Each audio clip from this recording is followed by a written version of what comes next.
E aí pessoal, tudo bem? Chegamos à nossa última aula oficial. Provavelmente teremos algumas aulas bônus, mas a última aula oficial, e nessa aula você vai aprender a como fazer tudo o que você fez até agora, dividido em passos, tudo de uma vez, de uma maneira espontânea. Nós vamos fazer isso junto aqui dentro de um livro, mas antes de tudo isso nós vamos fazer um breve resumo. Então preste muita atenção nesse breve resumo.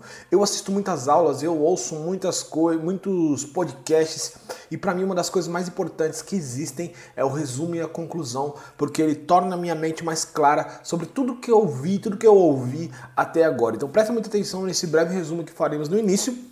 E depois nós vamos fazer uma aula prática juntos do livro de Gálatas, certo? Então, antes de tudo, claro, clica no like aí, dá um like, compartilha com pessoas que você percebe que seria muito importante ela assistir um curso desse para aprender mais sobre a Bíblia. Então compartilha a nossa mensagem aí, que nós estamos fazendo de forma gratuita para chegar ao máximo de pessoas que têm dificuldades com a Bíblia, certo? Me segue lá no Instagram e vamos embora. Bora lá?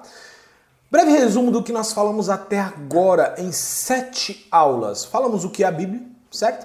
Mostramos o significado da palavra Bíblia, que é um conjunto de livros, mostramos quais são esses livros, são 66 livros, a divisão de Velho e Novo Testamento, por que Velho Testamento, por que Novo Testamento. Passamos ali pelos nomes de cada um dos livros e as divisões que existem dentro do Velho e as divisões que existem dentro do Novo, certo? Isso é a primeira aula do curso, é a aula que tem mais porrada de conteúdo do que todas as outras, mas claro, um conteúdo mais simples de absorver do que os outros que são um pouco mais técnicos e de prática, certo?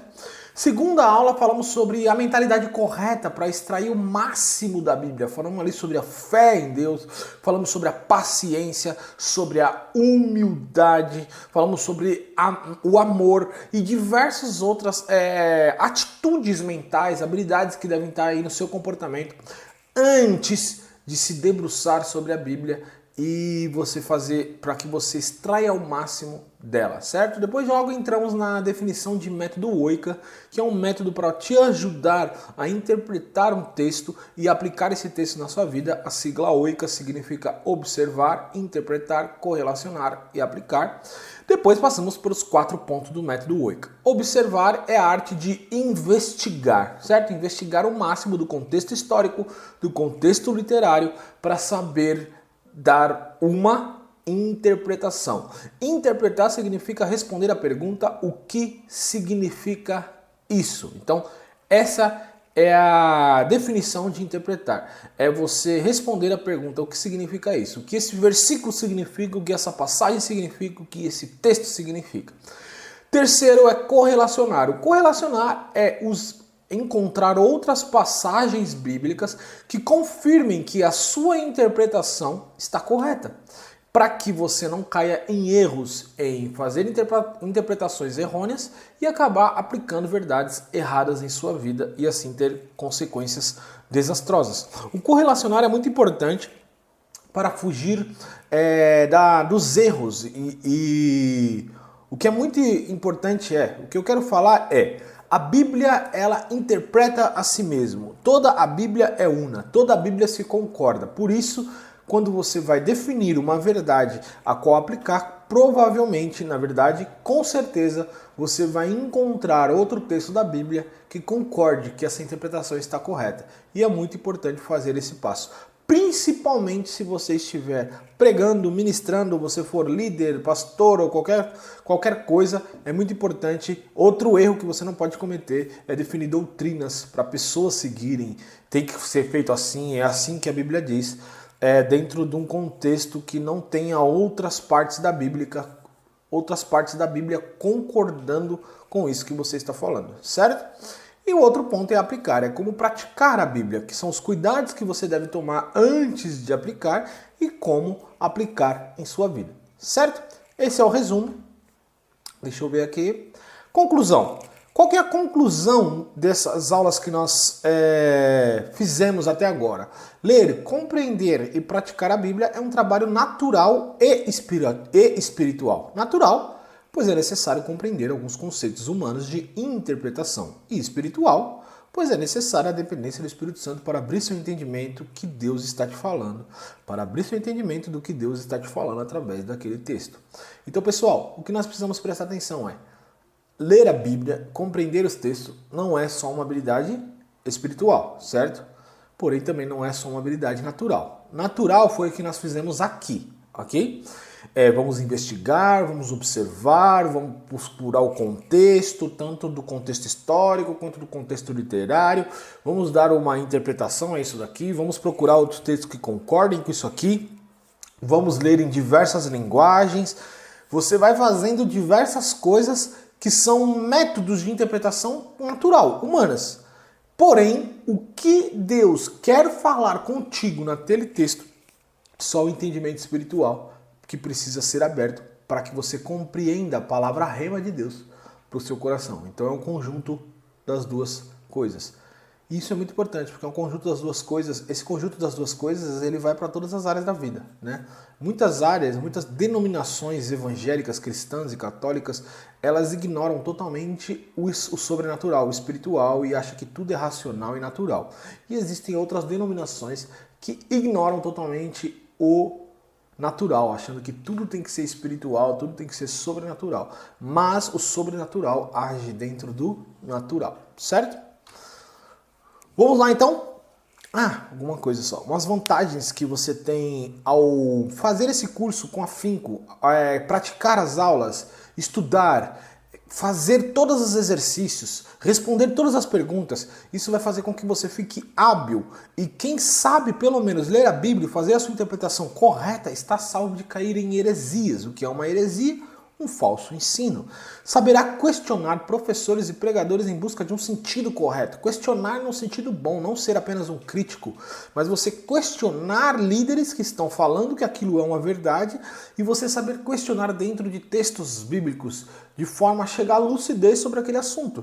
Não será facilmente enganado pelo diabo, crescerá espiritualmente com a prática da palavra de Deus, estará apto para pregar o evangelho e com certeza aumentará em muito seu nível de fé. Então aqui são algumas vantagens de você colocar em prática a leitura bíblica diária e de forma correta e de forma profunda, entende? Agora nós vamos para a prática, gente. Nós vamos estudar junto hoje o livro de Gálatas. Então você pegue sua Bíblia agora, livro de Gálatas aberto, nós vamos ler o livro inteiro, nós vamos fazer a observação antes, todo esse processo nós vamos fazer juntos, ok? Então pegue aí as suas folhas, seus cadernos, enfim, e nós vamos fazer essa parte junto, peço que você faça junto comigo aí, certo? Vamos nessa então. Eu já abri aqui livro de Gálatas, tá? No Bible Project. Então assim, a gente não vai ler o esboço do livro a introdução do livro de Gálatas numa Bíblia, num site. Nós vamos usar simplesmente o Bible Project, tá? Então não dá para fazer todas as partes, senão a gente vai ficar horas e horas aqui. Ok, vamos lá, deixa eu tirar minha imagem daqui. Gente, eu tenho duas telas aqui, tá? Então eu tenho uma tela do lado onde eu vou escrevendo e nessa tela que tá aqui aparecendo para você, aonde aparece o vídeo. Então, eu vou estar falando com você, mas eu não vou ficar parando o vídeo, tirando da tela para você ver o que eu estou escrevendo. Em algumas horas eu posso até fazer isso, mas prefiro fazer só no final, senão esse vídeo aqui vai ficar enorme, certo? Mas eu vou estar falando para vocês o que eu estou escrevendo, ok? Então, prestem muita atenção aí na parte do vídeo, onde nós vamos extrair contexto histórico do livro de Gálatas, ok? Vamos lá então.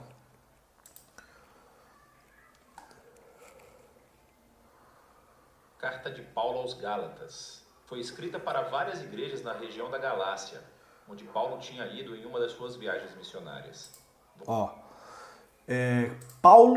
Carta de Paulo aos Gálatas.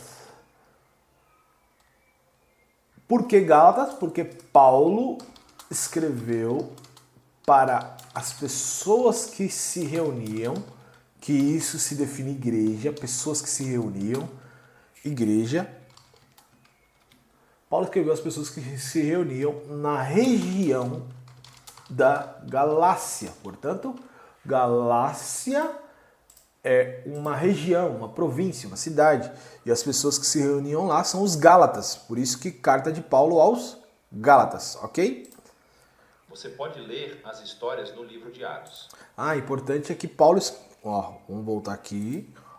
Histórias no livro de Atos. Peraí. Paulo tinha ido em uma das suas viagens missionárias. Olha lá. E Paulo foi a essa província e fundou essa igreja em uma das suas viagens missionárias. Lembrando que Paulo teve 3 viagens missionárias, onde ele ia de província a província, de cidade a cidade, de estado a estado, fundando ali igrejas, deixando líderes ali e partindo para a próxima província. Neste processo dessas viagens, ele fundou a igreja da Galácia. Você pode ler as histórias no livro de Atos. Nós podemos ler, depois você faça isso, porque senão nós vamos voltar lá, já disse, vai ficar enorme. Mas podemos ler, o capítulo 13 e o capítulo 14 de Atos conta a história dessas viagens, ou uma dessas viagens, a qual Paulo funda a igreja de Gálatas. Ele escreveu essa importante carta sentindo uma profunda paixão e frustração. Olha lá. Ele escreveu essa carta. Vamos lá. Ele escreveu essa carta.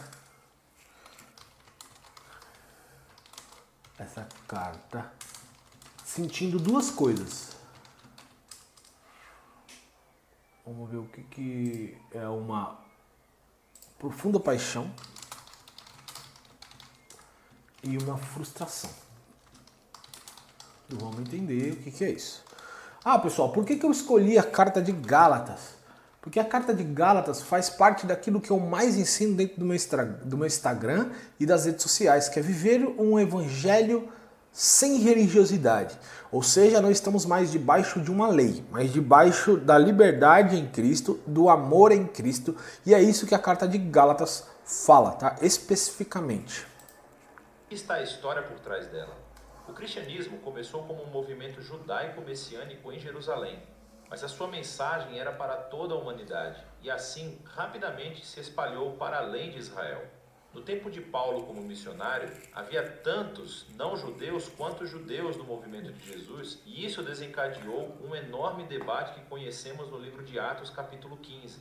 Historicamente, o povo da Aliança de Deus estava focado em um grupo étnico, Israel, e eles foram separados através das práticas ordenadas na Torá, como a circuncisão dos homens, comer kosher, observar o sábado. E havia muitos cristãos judeus que acreditavam que, para todos esses não-judeus realmente se tornarem parte da família de Deus, eles precisavam obedecer às leis da Torá. E assim, alguns desses cristãos judeus acabaram vindo para as igrejas da Galácia. Eles estavam falando mal de Paulo e exigindo a circuncisão de todos esses homens não-judeus cristãos. E muitos deles foram circuncidados. E quando Paulo soube disso, ele ficou com o coração partido e irritado. E eis que surge essa carta. Primeiro... Perfeito. Você viu qual é o contexto aqui, gente? Esse contexto é magnífico. O contexto é, o evangelho veio primeiramente para os judeus, só que veio através de uma lei, certo? Então ali ele até coloca alguns exemplos da lei, a circuncisão, não comer carne de porco e guardar o sábado.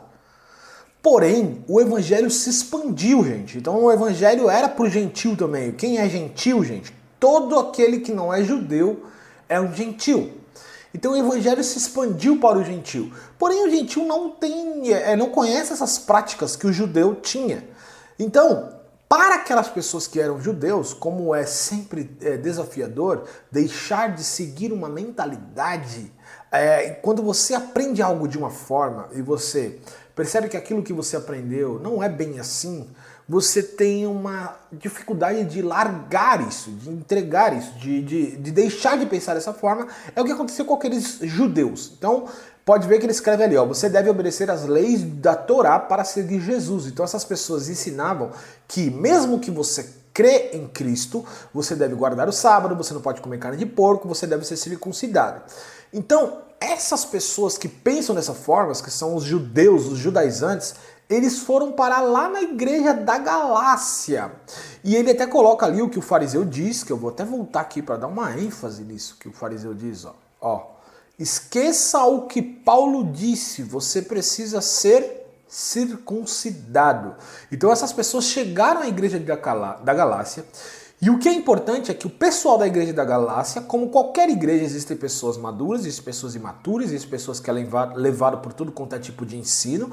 Então esses homens conseguiram persuadir, convencer pessoas a serem circuncidadas. E quando Paulo soube disso, ele ficou extremamente angustiado, magoado, indignado com que aqueles homens, mesmo depois de ele já ter pregado o evangelho, que a fé em Cristo era o suficiente, aqueles homens voltaram a viver debaixo de uma lei. Por isso que eu digo que a carta aos Gálatas é a principal carta que fala sobre a diferença de um evangelho de liberdade, que é o evangelho da graça, e que vem, claro, pela fé, e o evangelho que é de seguir uma lei. Vamos lá ver o que Paulo fala. E eis que surge essa carta. Primeiro, Paulo desafia os Gálatas com seu resumo da mensagem do evangelho sobre o Messias crucificado. Então, importante, pessoal. Eu falei tudo isso, mas eu não escrevi, né? Então deixa eu escrever. Judeus que acreditavam que seguir Jesus Cristo, ou crer, né? Que crer em Cristo não era o suficiente, mas deveríamos guardar a lei, por exemplo, circuncisão, carnes de porco, guardar o sábado.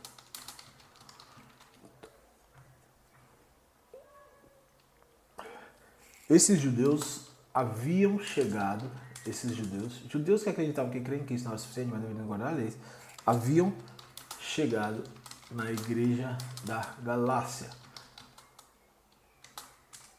persuadindo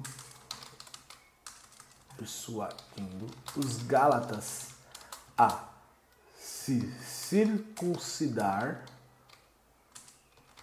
mostrando que crer em Cristo não era o suficiente, mas para seguir Jesus completamente era necessário guardar a lei.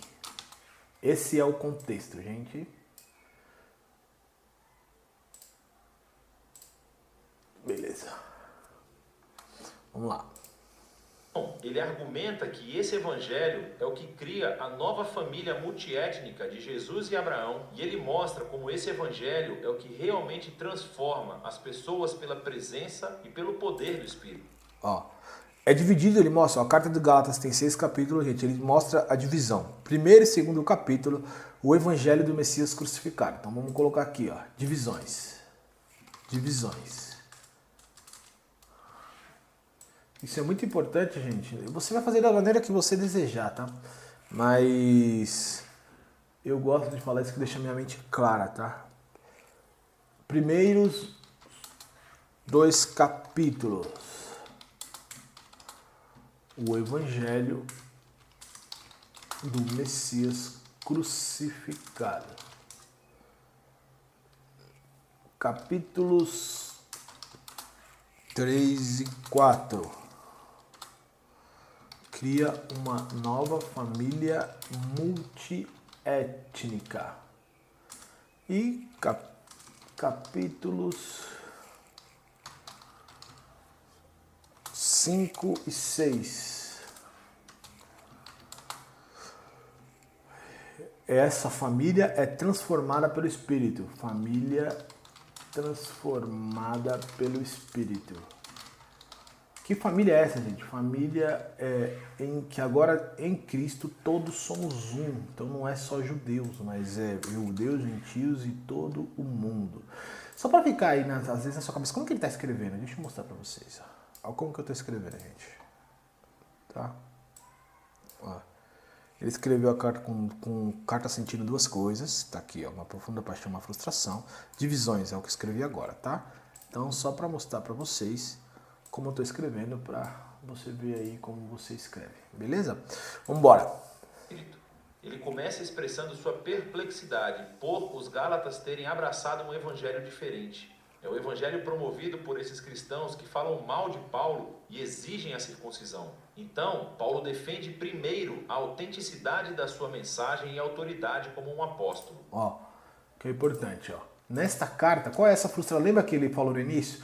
Ele escreveu essa carta sentindo duas coisas, uma profunda paixão, uma frustração. A frustração é essa, porque eles adotaram, Paulo estava frustrado pois os Gálatas haviam adotado um evangelho diferente daquele que ele havia ensinado. O evangelho que somos justificados pela fé. Certo? Paulo defende, então Paulo vai usar esses primeiros capítulos, ele até mostra ali, ó, capítulo 1 do versículo 10 ao capítulo 2 do versículo 15, ele vai defender a mensagem e a autoridade desse evangelho, tá? Que depois nós vamos ler, ok? Ele foi enviado pelo próprio Jesus ressuscitado para ir ao mundo não judeu. Lembre-se da história do livro de Atos. Aqui, ó, tá vendo essa história que tá mostrando aqui, ó? É a história de quando Paulo recebe a revelação de Jesus, quando Jesus pergunta, Saulo, Saulo, por que me persegues? Está lá em Atos 9, tá? Quando você fizer isso, um estudo mais profundo, eu aconselho você parar, abrir Atos 9 e ler Atos 9. Tudo isso vai tornando você dentro da história, ok? Eu não vou fazer isso, novamente repetindo, porque senão a aula vai ficar... essa aula já vai ficar extremamente grande, mas vai ficar maior ainda. Paulo diz que somente mais tarde que ele foi a Jerusalém encontrar os outros apóstolos, como Pedro ou Tiago. E quando ele lhes disse que não estava exigindo que os cristãos não judeus fossem circuncidados ou comessem kosher, eles deram seu apoio total, mas essa tensão era mais profunda. Pedro tinha ido a Antioquia para visitar... Primeiro ponto, gente, Paulo está mostrando aqueles homens, nos primeiros 2 capítulos aí de Gálatas, Paulo está mostrando algo que aconteceu lá no livro de Atos, que Paulo, ele prega o evangelho para o gentio. Jesus, Deus, escolheu Paulo para pregar o evangelho para o gentio, tá? Não para os judeus. Então, Paulo não estava obrigando aquelas pessoas a se circuncidar, a guardar o sábado. Por quê? Porque eles eram gentios, eles não eram judeus. A lei era para o gentio, não para o judeu. A lei era para o judeu, não para o gentio. Então, eles eram gentios, não precisavam guardar isso. E Paulo quem ensinou o evangelho para Paulo? O próprio Cristo, entende? Paulo não aprendeu o evangelho de ninguém. Ele está mostrando o próprio Cristo, ó. Paulo enviado pelo Jesus ressuscitado, o próprio Cristo me ensinou e me revelou o evangelho. Então, provavelmente não, certeza, que ele foi inspirar o Espírito Santo a crer totalmente no evangelho fora da lei. Não precisa guardar sábado para ser justo perante a Deus, não precisa circuncidar para ser justo perante a Deus, precisa apenas crer em Cristo. E ele levou, aí essa imagem aqui no meio, ó, não sei se vocês estão vendo minha seta, eu acho que sim. Essa imagem aqui no meio, onde está Paulo conversando com os líderes, que era Tiago, Pedro, que eram os líderes da igreja, que foram os apóstolos de Jesus. E eles apoiaram Paulo, apoiaram essa mensagem de Paulo, ok? Porém, aí Paulo vai contar um pouco à frente um comportamento de Pedro que não condizia com aquilo, que ele critica Pedro na carta de Gálatas, você vai ver depois lendo comigo, mas ele vai contar essa história aqui, ó. Ver todos esses cristãos não judeus. Peraí, vou voltar um pouco. Mais profunda. Pedro tinha ido a Antioquia para visitar e ver todos esses cristãos não judeus. E ele estava comendo e se relacionando com eles. Mas, quando alguns desse grupo de oposição de Jerusalém apareceram em Antioquia, Pedro cedeu sob sua pressão. Ele parou de comer com esses cristãos incircuncisos e os evitava. E assim Paulo confrontou e acusou Pedro de hipocrisia, de não permanecer fiel ao evangelho. Para Paulo, exigir que esses novos cristãos fossem circuncidados e observassem as leis da Torá é um erro muito grande e por muitas razões. Primeiro de tudo porque é uma traição ao evangelho. Ou, em suas palavras, as pessoas não são justificadas pelas obras da Torá, mas somente pela fé em Jesus, o Messias. E nós temos fé no Messias Jesus. Ser justificado, literalmente, ser declarado justo, é um termo do Antigo Testamento para Paulo. É quando Deus declara que alguém está em um relacionamento certo com Ele. Eles foram perdoados, receberam um lugar na família de Deus e estão sendo transformados pela graça de Deus. E é a convicção de Paulo que ninguém pode ser justificado observando os mandamentos da Torá, senão somente pela fé em Cristo Jesus. Esta é uma frase densa e pode se referir à fidelidade do próprio Jesus para viver e morrer em nosso favor. Ou poderia se referir à nossa própria confiança e devoção a Jesus. De qualquer forma, a mensagem é clara. As pessoas são justificadas apenas ao confiar no que Deus fez por elas através de Jesus, não pelo que elas fazem por si mesmas. No coração do Evangelho de Paulo está a afirmação de que, quando as pessoas confiam no Jesus Messias, o que é verdade sobre ele se torna verdadeiro sobre elas. Sua vida, morte e ressurreição se tornam deles. Ou, em suas palavras, eu fui crucificado com o Messias. E não sou eu quem volta à vida, é o Messias que vive em mim. E a vida que agora vivo, eu vivo pela fé no Filho de Deus, que me amou e se entregou por mim. E então, a razão pela qual qualquer um pode dizer que está bem com Deus ou que pertence à família da aliança de Jesus não é porque obedeceu às leis da Torá. É somente por causa do que Jesus fez por eles, que eles nunca poderiam fazer por si mesmos. Agora, essa compreensão profunda... Entenderam o primeiro ponto ali? Então, o primeiro ponto é, vou anotar, para escrever, que ninguém é justificado, ou seja, declarado justo. Lembra que ele fala ali que é declarado justo? Declarado está aqui embaixo, ó. Declarado justo na alguém que está em uma certa relação com Deus, alguém que é aceito por Deus, alguém que é perdoado por Deus e incluído dentro da família de Deus. Isso é um justo. Ninguém é justificado, ou seja, declarado justo pela obediência à Torá, que é a lei, mas pela fé em Cristo. Então ele conta ali aquela história onde os apóstolos apoiaram ele, quando ele foi falar o evangelho que ele estava pregando a gentil. Porém, Pedro, no momento que ele foi olhar, ele foi lá na cidade, olhar aquele povo não gentil, não judeu, Pedro foi visitar esse povo, saber como que eles andam, como que eles seguem o evangelho. E ele estava comendo com os gentios normalmente, Pedro. Mas quando chegaram alguns judeus e começaram a olhar e criticar Pedro, Pedro cedeu à pressão e deixou a mesa onde ele estava sentado com os judeus deixou a mesa que ele estava sentado com os gentios para sentar com os judeus, assim não se associando ao gentil, que era algo da lei passada. E aí Paulo critica Pedro severamente, dizendo que ele não está seguindo o evangelho à risca, ele está vivendo de hipocrisia, porque tentar guardar a lei é trair o evangelho, porque o evangelho é Cristo, o evangelho é a ressurreição, é a morte e a ressurreição de Cristo. E aí ele dá essa base aqui, ó, que eu tô desenhando aqui em cima dela, ó. As pessoas não são justificadas pela lei, mas sim pela fé em Jesus. E nós temos fé em Jesus, o Messias, portanto não precisamos guardar a lei, ok? Então essa é a base do capítulo 1 e capítulo 2, que é o evangelho do Messias crucificado, certo?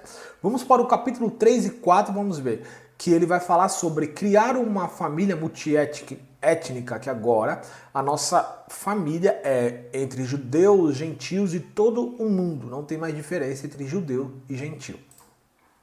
Do que Jesus realizou tem enormes implicações para quem pode agora fazer parte da família da aliança de Deus e o que significa viver como um membro dessa família. Então, Paulo primeiro menciona as histórias sobre Abraão em Gênesis, como ele foi justificado ou declarado justo diante de Deus simplesmente por ter fé. Ao confiar na promessa de Deus, naquele dia, todas as nações encontrariam a bênção de Deus através dele e de seus descendentes. O propósito de Deus era sempre ter uma família grande, multiétnica, de pessoas que se relacionam com ele com base na fé, não nas leis da Torá. Mas isso levanta uma questão importante. Por que foi então que Deus deu as leis da Torá a Israel? Aqui, Paulo oferece uma explicação muito breve e densa, que mais tarde ele completará em sua carta aos Romanos. Ele observa que as leis da Torá foram dadas a Israel no Monte Sinai muito depois da promessa de Deus a Abraão. E se você ler a Torá cuidadosamente, ele diz: você verá que Deus sempre desejou que as leis fossem uma medida temporária. Ele diz que as leis tiveram um papel negativo e positivo.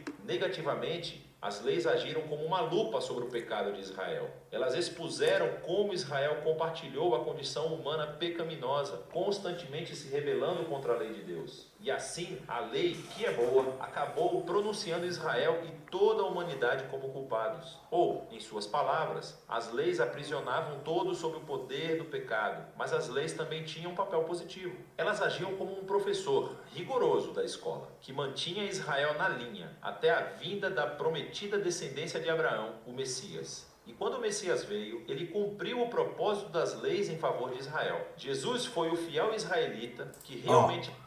Isso aqui é muito importante, gente. Isso aqui é muito importante. O que Paulo está falando aqui? Que desde o início há o objetivo de Deus que o evangelho seja para todas as pessoas e não apenas para o judeu. Nós vemos isso muito claramente através do texto que fala: todas as nações serão abençoadas por você e sua descendência, falando para Abraão. Então é todas as nações, não é só a nação de Israel. Então desde o início,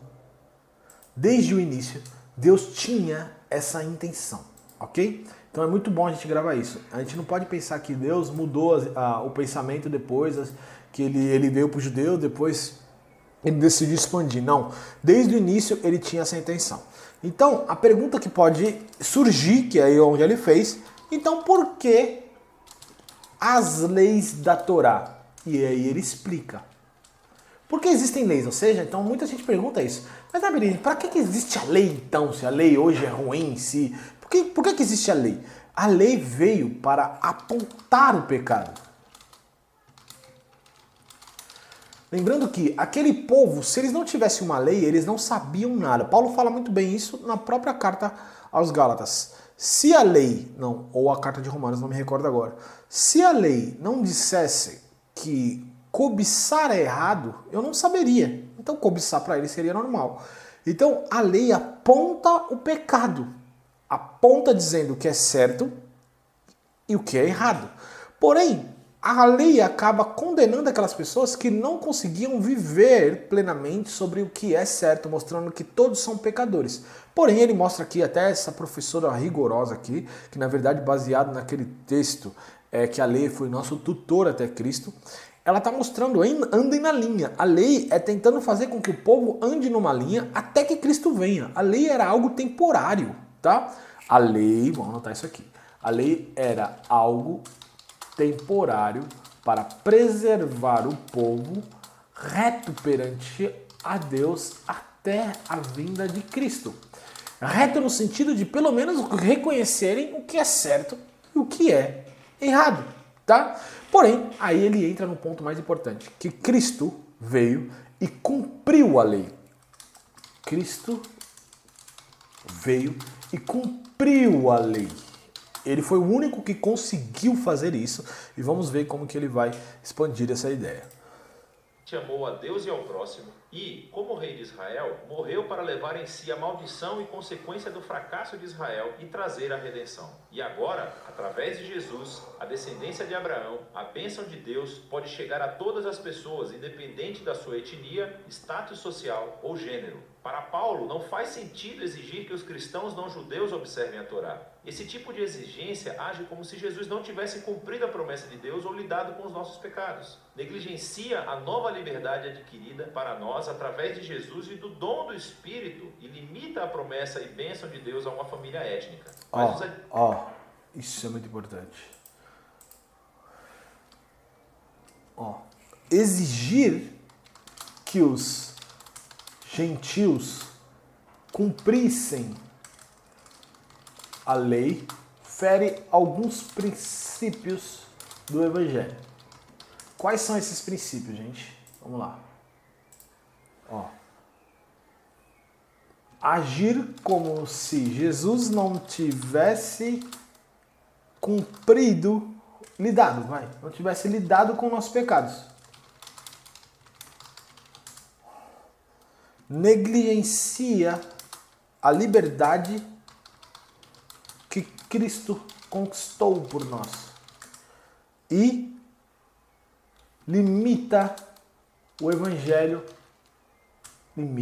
que o Evangelho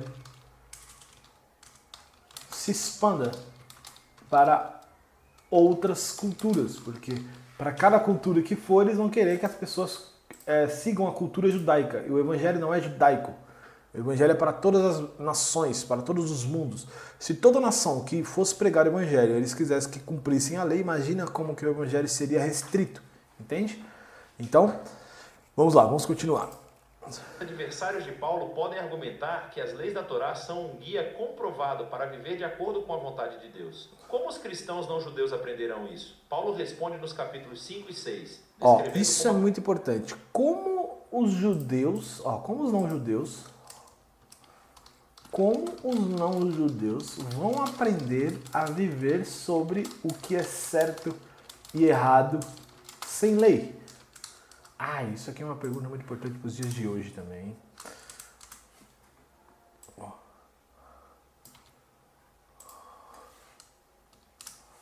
Como eles vão conseguir fazer isso? É o que eles dizem muito nos meus vídeos, nos comentários dos meus vídeos me xingando.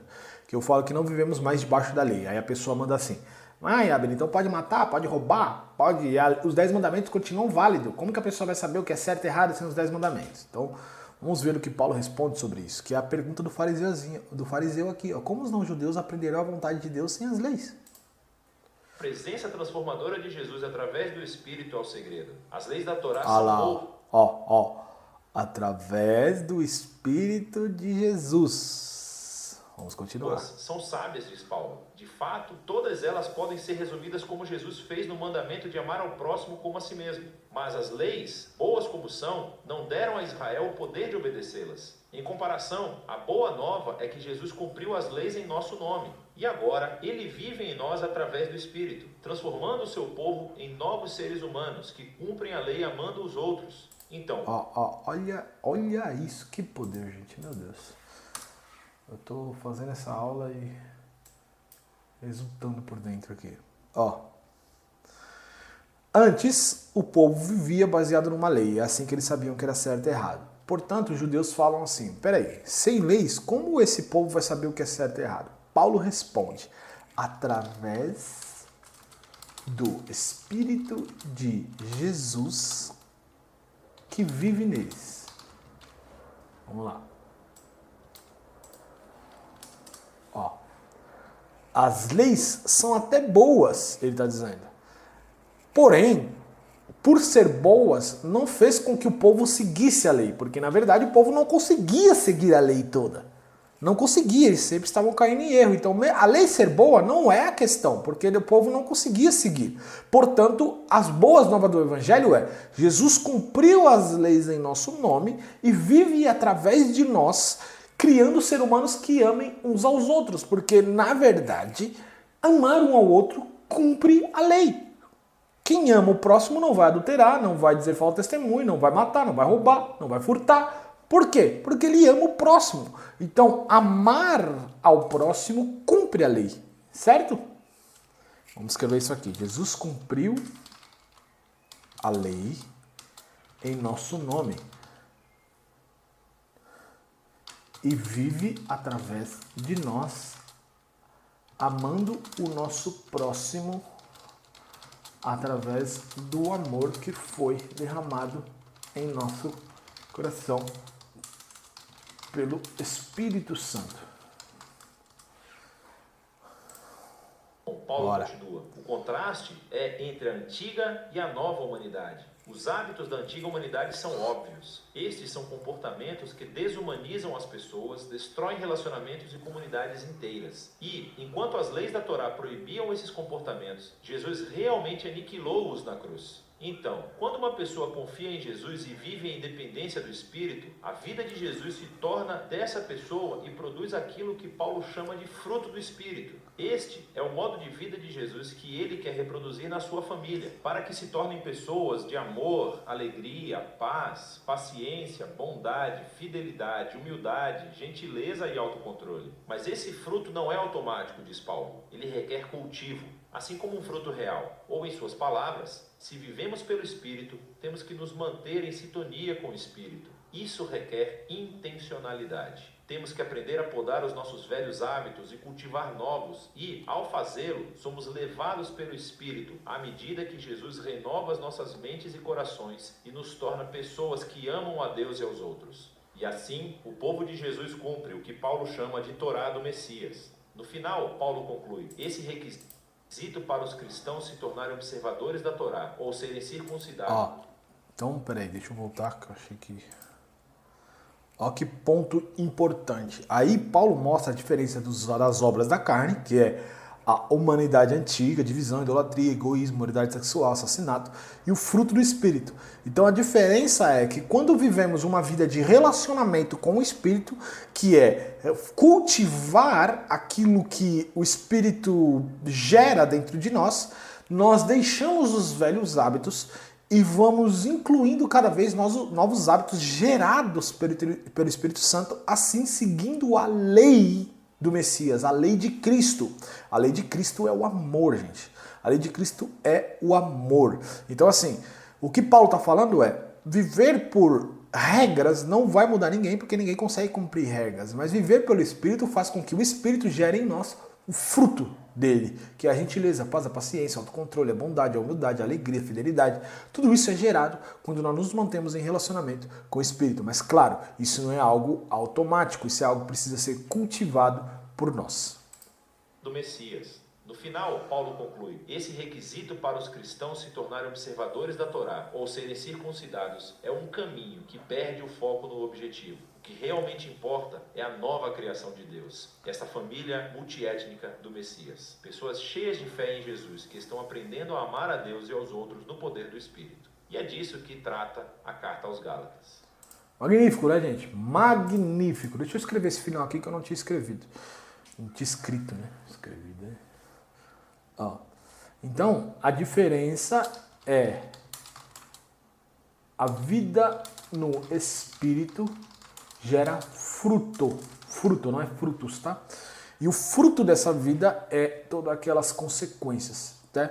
Porém, precisamos cultivar esse fruto mantendo um relacionamento com o Espírito Santo. Santo.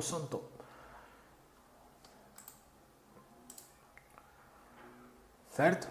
E aí ele termina ali falando que o que importa é ser nova criação. Conclusão. Não importa ser judeu, grego, gentil, conhecer a lei ou não. O que importa é ser nova criação. Com fé em Jesus, amando o próximo no poder do Espírito. É isso que se baseia o Evangelho. Acabou. Perfeito. Vamos voltar aqui? Vamos lá, vamos ler então, gente. Vamos ler Gálatas. Vocês já baixaram essa Bíblia aí no computador de vocês. Vamos lá. Legal, galera. Vamos lá. Vou ler na linguagem NVI, que é a linguagem que eu mais gosto, tá? Vamos lá. Nós vamos ler agora juntos, mas deixa eu ver se eu consigo colocar a minha telinha aqui, bem que seja pequena. Boa. Gente, vamos orar.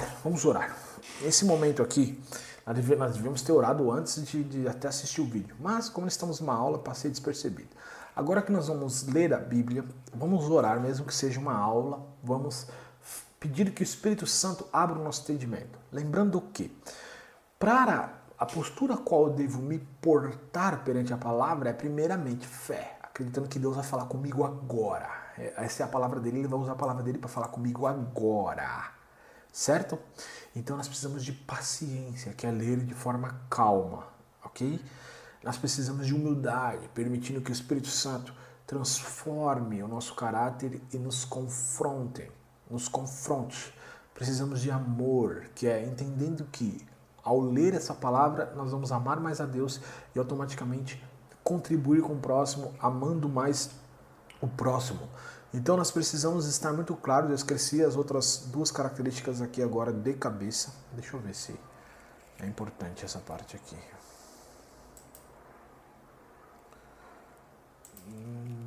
Cursor. Vamos voltar aqui. Voltando nas primeiras aulas aqui. Não.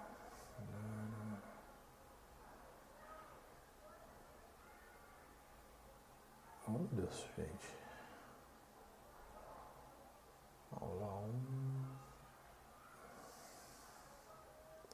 1. É aqui, ó. Dependência, gente. Faltou a dependência do Espírito Santo. Faltou só este termo aqui que eu tinha esquecido. Faltou a dependência do Espírito Santo. Nós dependemos do Espírito Santo para que ele abra o nosso entendimento. Aí eu vou fazer o que, gente? Ó, aqui na folha, né? Não sei se você me segue, se você está dentro do meu Telegram lá, eu mando muito meus devocionais, certo? Lá no Telegram, aquilo que Deus fala comigo, eu escrevo, eu mando lá. Se você quer ter acesso a isso, é só você entrar no meu grupo do Telegram, que está aí na descrição. Então nós vamos entrar agora aqui no que Deus vai falar conosco dentro do livro, certo? Na nossa leitura, vamos lá. Beleza, linguagem NVI, vamos lá. Paulo, apóstolo enviado, não da parte de homens, nem por meio de pessoa alguma, mas por Jesus Cristo e por Deus Pai, que o ressuscitou dos mortos. E todos os irmãos que estão comigo, as igrejas da Galácia. Ó, o que ele está falando aqui é, eu fui enviado por Deus, não por homens, e todos os irmãos que estão comigo, estamos enviando às igrejas da Galácia essa carta. A vocês, graça e paz da parte de Deus, nosso Pai, e do Senhor Jesus Cristo, que se entregou a si mesmo por nossos pecados, a fim de nos resgatar desta presente era perversa, segundo a vontade de Deus, nosso Pai, a que seja a glória para todo sempre. Amém. Admiro-me de que vocês estejam abandonando tão rapidamente aquele que nos chamou pela graça de Cristo, para seguirem outro evangelho. Aqui ele começa a trabalhar aquele ponto que no vídeo do Bible por hoje te ensina, que no capítulo 1 e 2, ele vai falar sobre o evangelho real do Messias, e onde ele fica extremamente frustrado, porque aquelas pessoas estavam abandonando o evangelho, se permitindo ser circuncidado, guardar o sábado e essas coisas, tá? Versículo 7. Que na realidade não é o evangelho. O que ocorre é que algumas pessoas estão perturbando, querendo perverter o evangelho de Cristo. Mas ainda que nós, ou um anjo do céu, pregue um evangelho diferente daquele que lhe pregamos, que seja amaldiçoado. Como já dissemos, agora repito, se alguém lhes anuncia um evangelho diferente daquele que já receberam, que seja amaldiçoado. Olha, isso aqui é muito importante que ele está falando, gente. Ele está falando que um evangelho pregado, que não seja o evangelho da cruz, que seja total dependência da cruz, deve ser amaldiçoado. Então nós temos que tomar muito cuidado quando nós, isso aqui foi uma coisa que Deus falou comigo alguns dias atrás, quando nós pregamos o evangelho aonde colocamos a nossa dependência em outra coisa que não seja a cruz, nós nos tornamos o evangelho, um pregador do evangelho amaldiçoado, tá? E o que seria isso? Por exemplo, eu tenho que pregar, eu tenho que ir todos os cultos. Se eu não for todos os cultos, eu me sinto mal perante a Deus. Eu não me sinto bem para orar, enfim. Qualquer coisa desse tipo mostra que a sua crença não está totalmente em Cristo e na dependência da cruz, mas em obras que você mesmo faz, em ações que você mesmo faz. Então você tem que tomar muito cuidado com isso, porque qualquer evangelho que você viva ou ensine outros a viverem, que não seja total dependência da cruz, é o evangelho amaldiçoado. Acaso busco eu, agora, a aprovação dos homens ou a de Deus? Ou estou tentando agradar a homens? Se eu ainda estivesse procurando agradar a homens, não seria servo de Cristo. Versículo 10. Olha que importante. Todo momento que tentamos agradar a homens, nós não estamos sendo servos de Cristo. Por quê? É impossível agradar a homens e agradar a Deus, porque na maioria das vezes as coisas que Deus pede não tem nada a ver com a coisa que os homens pedem. Então você tem que tomar muito cuidado no momento que um líder seu, um pastor seu, um amigo seu te pede para fazer algo que Deus não pediu, que talvez Deus pediu o contrário. Você tem que tomar cuidado se você vai decidir agradar a homens ou agradar a Deus, porque não é possível fazer as mesmas coisas, essas duas coisas, tá? Irmãos, quero que saibam que o evangelho por mim anunciado não é de origem humana. Não recebi de pessoa alguma, nem me foi ele ensinado. Pelo contrário, eu recebi de Jesus Cristo por revelação. Aqui dá um ponto que nós conversamos lá no vídeo. Ele fala que eu recebi o evangelho de Jesus Cristo por revelação. Ninguém me ensinou esse evangelho. Vocês ouviram, versículo 13, gente. Vocês ouviram qual foi o meu procedimento no judaísmo, como perseguia com violência a igreja de Deus, procurando destruí-la.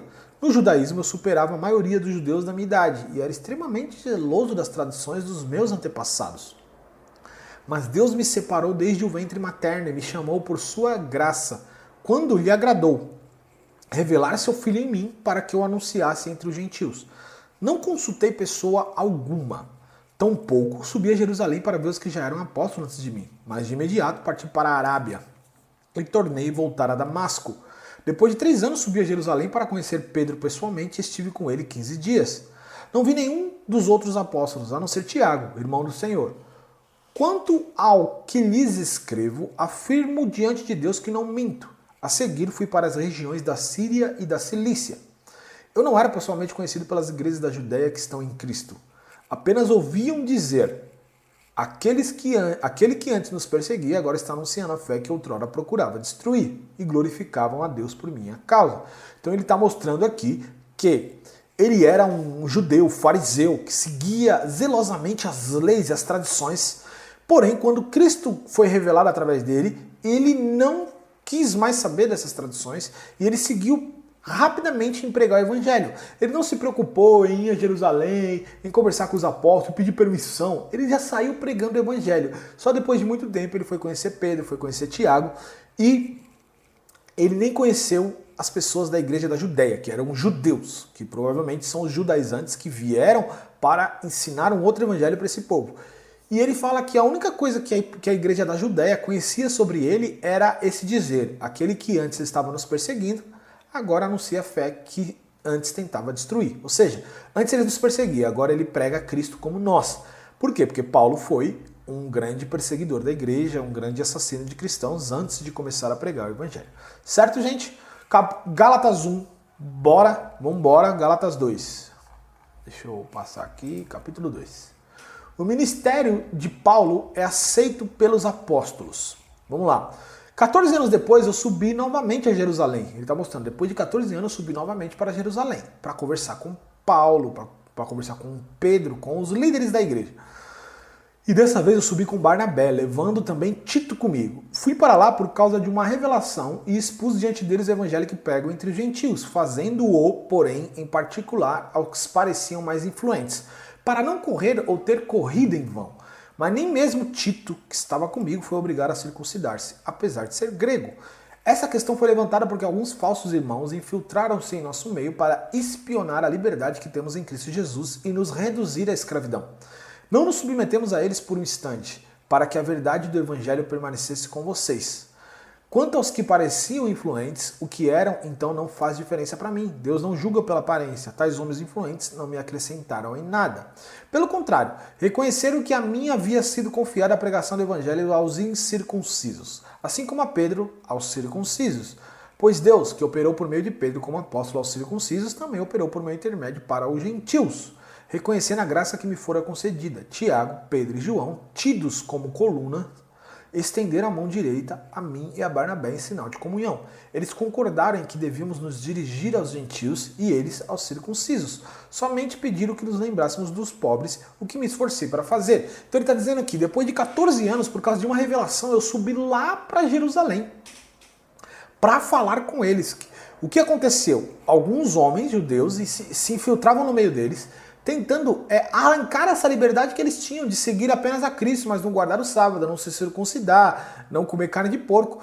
E eles iam até esses lugares onde Paulo pregava o evangelho para tentar fazer o povo a seguir as leis, a ter um evangelho de escravo novamente. E Paulo está falando assim, ó, até ele põe aqui, ó, que é muito importante, ó, versículo 4. Essa questão foi levantada porque alguns falsos irmãos infiltraram-se em nosso meio para espionar a liberdade que temos em Cristo e nos reduzir novamente à escravidão. Ou seja, viver pela lei novamente é uma vida de escravo. E aí ele diz que ele, Pedro, Tiago e João, que eram a coluna da igreja, concordaram que ele deveria ir para os gentios e os 3 para os judeus. E eles concordaram a dizer que eles não precisavam guardar lei nenhuma ao gentio. Ok? Então o evangelho é simplesmente crer em Cristo, não guardar nenhuma lei. Tá? E agora Paulo critica Pedro, vai contar aquela história que no vídeo do Bible Project contou, onde Paulo se senta com o gentio, mas depois ele sai para sentar com os judeus, com medo daquilo que os judeus estão pensando dele. Ó. Quando, porém, Pedro veio a Antioquia, enfrentei-o face a face por sua atitude condenável, pois antes de chegarem alguns da parte de Tiago, ele comia com os gentios. Quando, porém, eles chegaram, Afastou-se e separou-se dos gentios, temendo os que eram da circuncisão. Os demais judeus também se uniram a ele nessa hipocrisia, de modo que até Barnabé se deixou levar. Quando vi que não estavam andando de acordo com a verdade do evangelho, declarei a Pedro diante de todos: você é judeu, mas vive como gentil e não como judeu. Portanto, como pode obrigar gentios a viverem como judeus? Nós, judeus de nascimento e não gentios pecadores, sabemos que ninguém é justificado pela prática da lei, mas mediante a fé em Jesus Cristo. Assim nós também cremos em Cristo Jesus para sermos justificados pela fé em Cristo, e não pela prática da lei, porque pela prática da lei ninguém é justificado. Se, porém, procurando ser justificado em Cristo, descobrimos que nós mesmos somos pecadores, será Cristo então ministro do pecado? De modo algum. Se construo o que destruí, provo que sou transgressor. Pois por meio da lei eu morri para a lei, a fim de viver para Deus. Fui crucificado com Cristo, assim já não sou eu quem vive, mas Cristo vive em mim. A vida que agora vivo no corpo, vivo pela fé no Filho de Deus, que me amou e se entregou por mim. Não anulo a graça de Deus, pois se a justiça vem pela lei, Cristo morreu inutilmente. Então ele começa a criticar Pedro aqui pelo comportamento totalmente contrário ao evangelho que Pedro tem. E ele fala: sabemos nós que ninguém é justificado pela prática da lei, mas sim pela fé em Cristo. Ok? Por isso não posso tentar reconstruir algo que já foi destruído. Que é reconstruir é tentar voltar. Ai, gente, desculpa aqui. É que o meu gravador caiu, só um momento. Se ele parar de gravar é complicado, porque é o áudio. É ele que grava o áudio para vocês. Espero que não tenha dado nenhum problema, tá gravando ainda. Então ele fala: quando nós tentamos viver novamente por uma lei, nós tentamos reconstruir algo que já foi destruído, ok? E no versículo 21 é muito importante. Ele fala: não anulo a graça de Deus. Ou seja, toda vez que nós tentamos servir a Deus baseados, aí já começa a vir os insights contextualizando para o dia de hoje. Então o que seria a lei no dia de hoje? É viver pelo esforço, acreditar que o que eu faço é o que me faz justo perante a Deus. Isso que é viver perante a lei, gente. Isso que é viver debaixo da lei.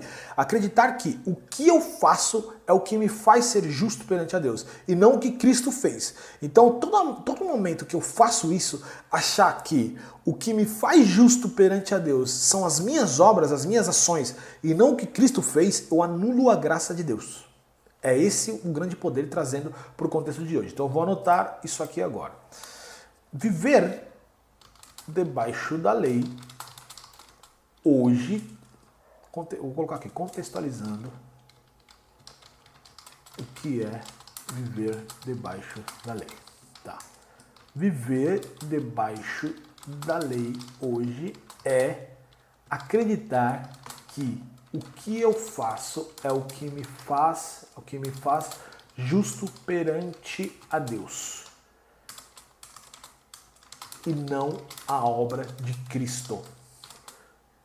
Isso aqui é muito importante, gente, porque às vezes isso passa de forma totalmente inconsciente, tá? Você, por exemplo, quando você julga alguém que não vive uma vida tão santa quanto você já mostra que você acredita que o que te faz justo perante a Deus é o que você faz. Entende?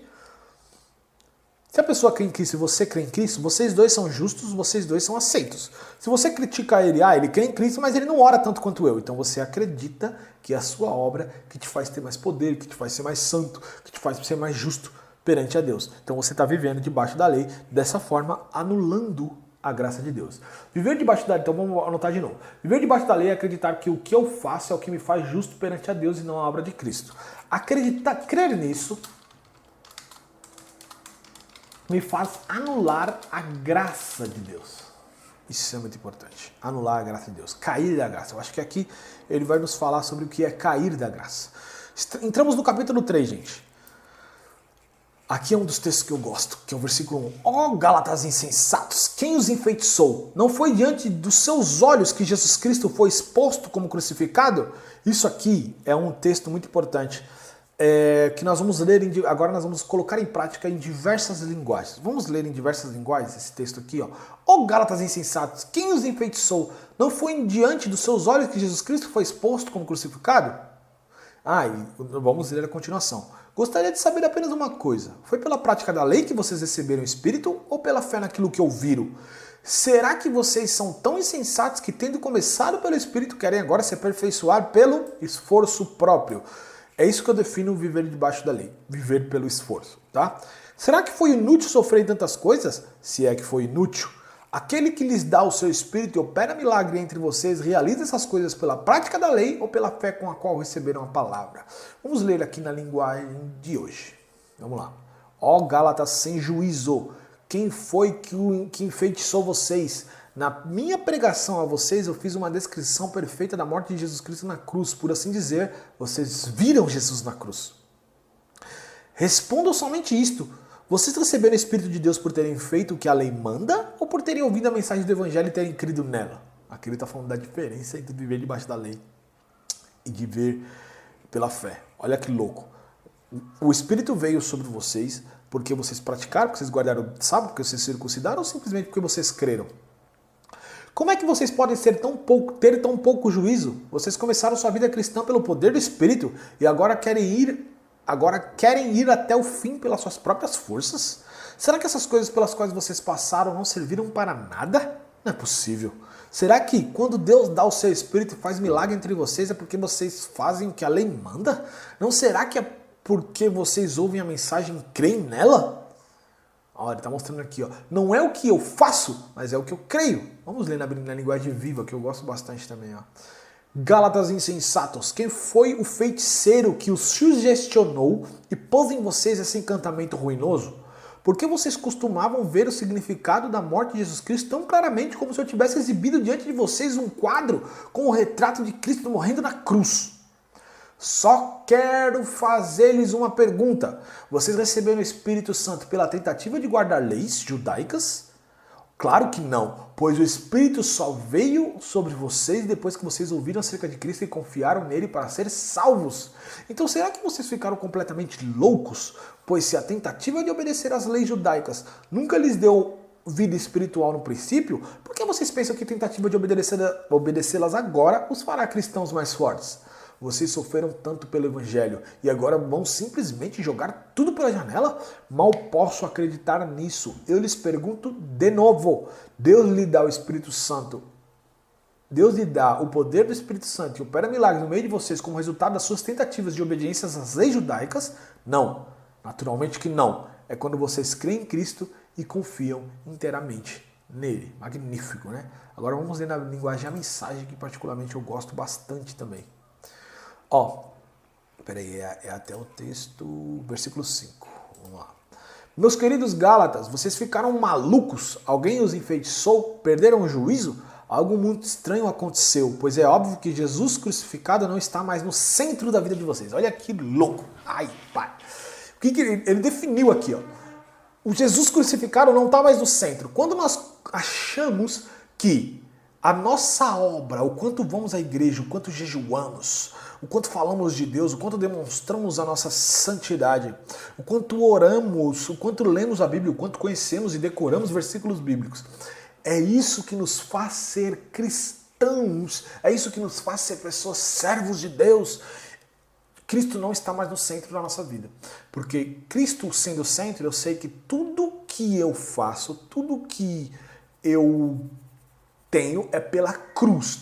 Eu dependo da cruz. Para eliminar um comportamento ruim, eu dependo da cruz. Para fazer milagres, eu dependo da cruz. Para pregar o evangelho, eu dependo da cruz. Eu não tenho mérito nenhum nisso. Então é isso que ele está falando. Algo muito estranho aconteceu, pois é óbvio que Jesus crucificado não está mais no centro da vida de vocês. E vejam que o seu sacrifício na cruz foi apresentado a vocês com muita clareza. Permita-me perguntar, como começou a nova vida de vocês? Foi resultado do esforço para agradar a Deus ou foi por terem aceitado a mensagem de Deus? Pretendem continuar com essa loucura? É preciso perder o juízo para pensar que é possível completar pelo esforço próprio aquilo que foi iniciado por Deus. Olha como é poderoso isso aqui, ó. Agora trazendo, gente, uma interpretação e uma aplicação para a nossa vida. Essa parte aqui, ó, gente, ó.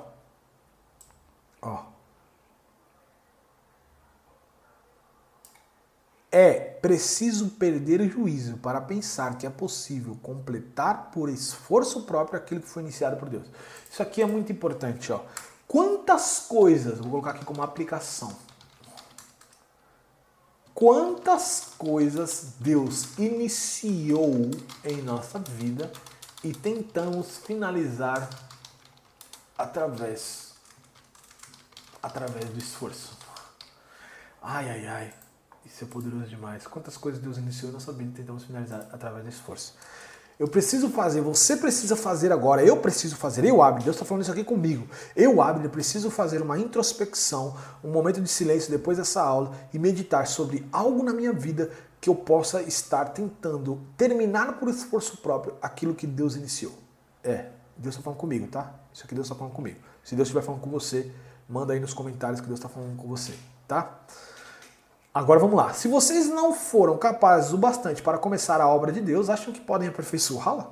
Será que tudo o que sofreram foi inútil? Cuidado, vocês podem perder tudo o que alcançaram. Ok? Vamos voltar aqui.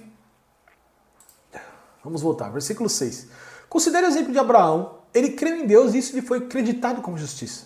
Estejam certos, portanto, de que os que são da fé, este é que são os filhos de Abraão. Prevendo a Escritura que Deus justificaria pela fé os gentios, anunciou primeiro as boas novas a Abraão. Por meio de vocês, todas as nações serão abençoadas. Assim, os que são da fé são abençoados juntamente com Abraão, homem de fé. Lembra que nós falamos que foi desde o início foi o intuito de Deus salvar a humanidade? Então, presta atenção aqui. Prevendo a Escritura que Deus justificaria pela fé os gentios. Prevendo a Escritura que Deus justificaria pela fé os gentios. Ou seja, isso já era previsto desde o início. Tá? Versículo 10. Já os que são pela prática da lei estão debaixo de maldição. Isso aqui é muito importante.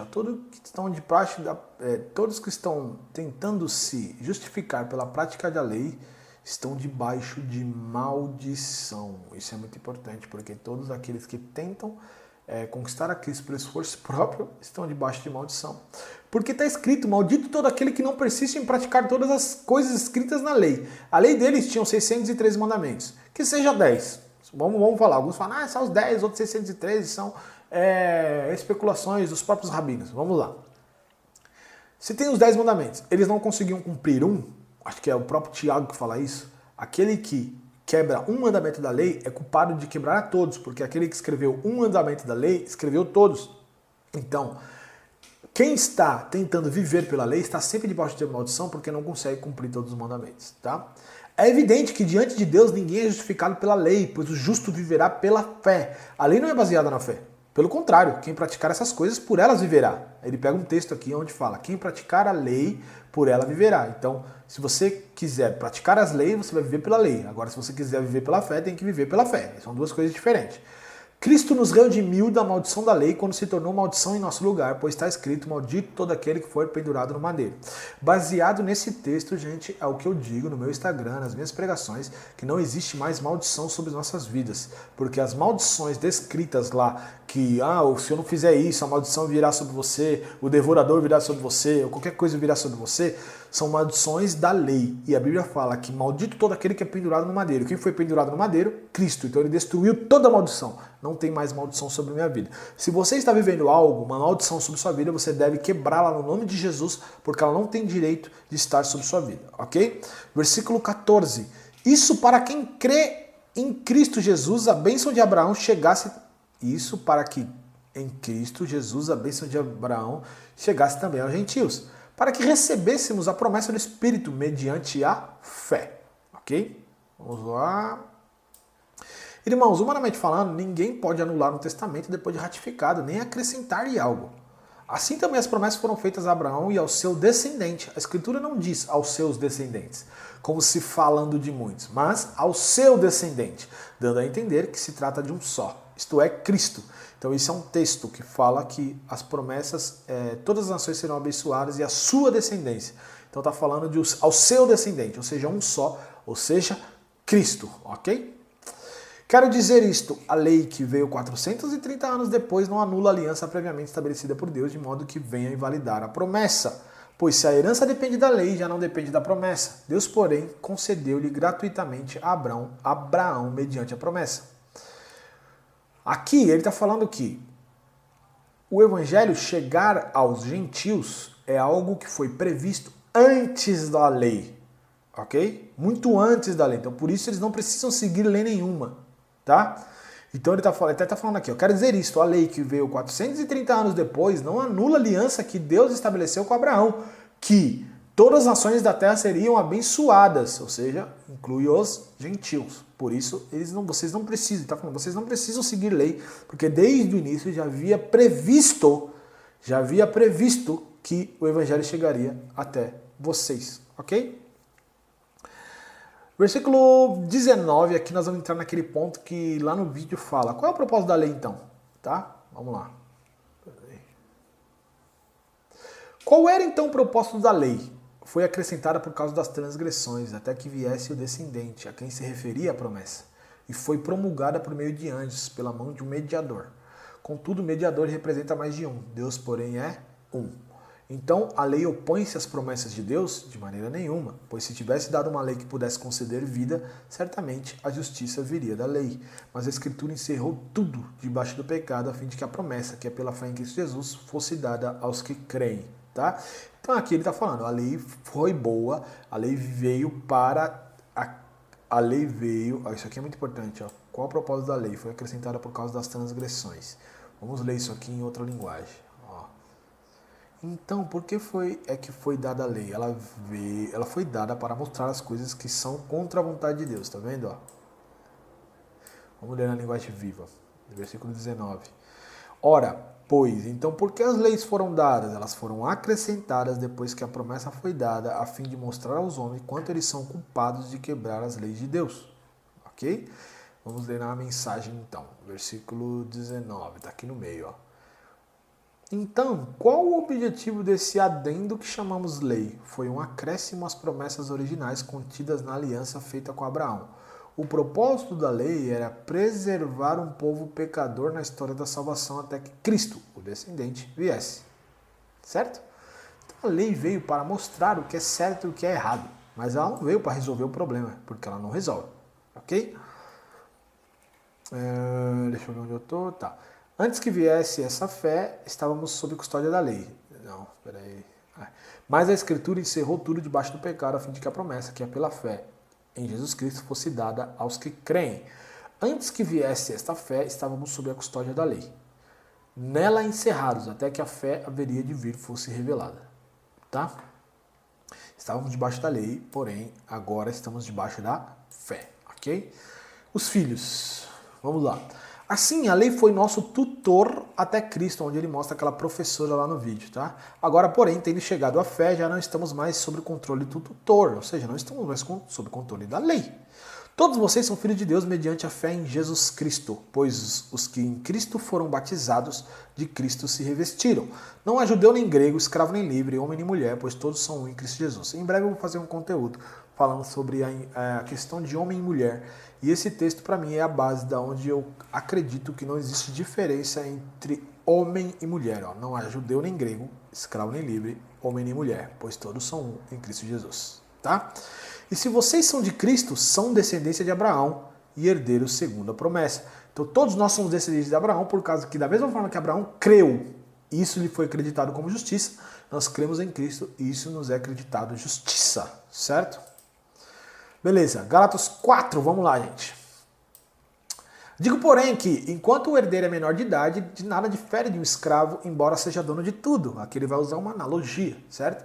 Que quando o herdeiro, o menino, o jovem é menor de idade, ele não tem diferença entre os escravos da casa, tá? Embora ele seja dono de tudo. No entanto, ele está sujeito a guardiões e administradores até o tempo determinado por seu pai. Assim também nós, quando éramos menores, estávamos escravizados aos princípios elementares do mundo. Mas quando chegou a plenitude do tempo, Deus enviou seu Filho, nascido de mulher, nascido debaixo da lei, a fim de redimir os que estavam sob a lei. Olha outro ponto que nos mostra claramente que nós estamos mais debaixo da lei. Ó. Deus enviou seu Filho, nascido de mulher, nascido debaixo da lei. Ele nasceu debaixo da lei, a fim de redimir os que estavam sob a lei, para que recebessem uma adoção de filhos. E por que vocês são filhos? E porque vocês são filhos, Deus enviou o Espírito de seu Filho aos seus corações, o qual clama: Abba, Pai. Assim você já não é mais escravo, mas filho. E por ser filho, Deus também o tornou herdeiro. Tá? Vamos lá. Versículo 8, tá, gente? Antes, quando vocês não conheciam a Deus, eram escravos daqueles que, por natureza, não são deuses. Mas agora, conhecendo a Deus, ou melhor, sendo por Ele conhecidos, como é que estão voltando aqueles mesmos princípios elementares fracos e sem poder? Querem ser escravizados por eles outra vez? Então agora ele está falando sobre a questão de eles voltarem a praticar a lei. Tá? Quando vocês não conheciam a Deus, antes você era escravo por natureza. Eram escravos daqueles que por natureza não são deuses. Então, ou seja, eles eram escravos de sacerdotes, de líderes que precisavam ensinar a eles. Ok? Não, peraí, só um momento.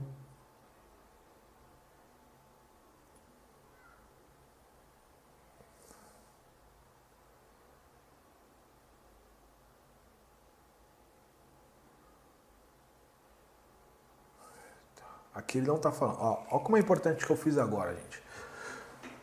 Antes, quando vocês não conheciam a Deus, eram escravos daqueles que por natureza não são deuses. Vamos ver de quem eles estão falando aqui. Vamos puxar em outra linguagem. Antes de conhecer a Deus, vocês, os gentios, eram escravos dos que são considerados deuses, mas que nem menos existem. Ah, entendi. Eu confundi aqui. A minha mente voltou ao ponto de que como se Paulo estivesse escrevendo para o judeu, mas ele está escrevendo para o gentio. Olha como é importante, gente, a gente saber para quem ele está escrevendo. Lembra que eu comecei falando, antes de conhecerem a Deus, vocês eram escravos daqueles que não são deuses. Eu pensei que ele está falando de homens, mas ele não está falando de homens, porque ele está falando a gentil. O gentil não tem sacerdote nenhum, nada disso, só o judeu tinha. Então o que ele está falando? Da idolatria, certo? Vamos ler outro ponto aqui. No passado vocês não conheciam a Deus e por isso eram escravos de deuses, que de fato não são deuses. É isso que ele está querendo dizer. Vocês eram escravos de deuses. Por quê? Porque os gentios, como um povo pagão, adoravam diversos deuses. Mas que Paulo está falando? Eles não são deuses, só existe um Deus. É isso que ele está querendo dizer aqui. Então vamos voltar aqui na linguagem NVI. Antes, quando vocês não conheciam a Deus, eram escravos daqueles que, por natureza, não são deuses. Então isso que ele está falando. Viu a importância? Nós aprendemos duas coisas aqui. Primeiro, eu tirei uma conclusão, lendo no automático, que estava falando de homens. Mas depois eu pensei, peraí, eles são gentios. Eles não são judeus. Então gentios não têm sacerdotes, gentios não têm fariseus sobre ele, gentios não tem nenhuma dessas pessoas. Do que ele está falando aqui? Porque é um texto que eu nunca parei para prestar muita atenção. Agora, mudei as linguagens, que é uma coisa. Mudei uma linguagem, voltei para a linguagem e entendi. Ele estava falando de deuses mesmo, porque pagãos, gentios pagãos, adoravam diversos outros deuses, tá? Mas agora, conhecendo a Deus, versículo 9, ou melhor, sendo por ele conhecidos, como é que vocês estão voltando àqueles mesmos princípios elementares, fracos e sem poder? Querem ser escravizados por eles outra vez? Vocês estão observando dias especiais, meses, ocasiões específicas e anos. Temo que os meus esforços por vocês tenham sido inúteis. Ou seja, o que ele está querendo falar assim? Vocês estão sendo novamente escravizados para o outro tipo de evangelho que é considerado como se fosse uma idolatria. Porque provavelmente nos deuses que eles adoravam, eles tinham que observar dias especiais, meses, ocasiões específicas para adorar esses deuses. Mas em Jesus não tem nada disso.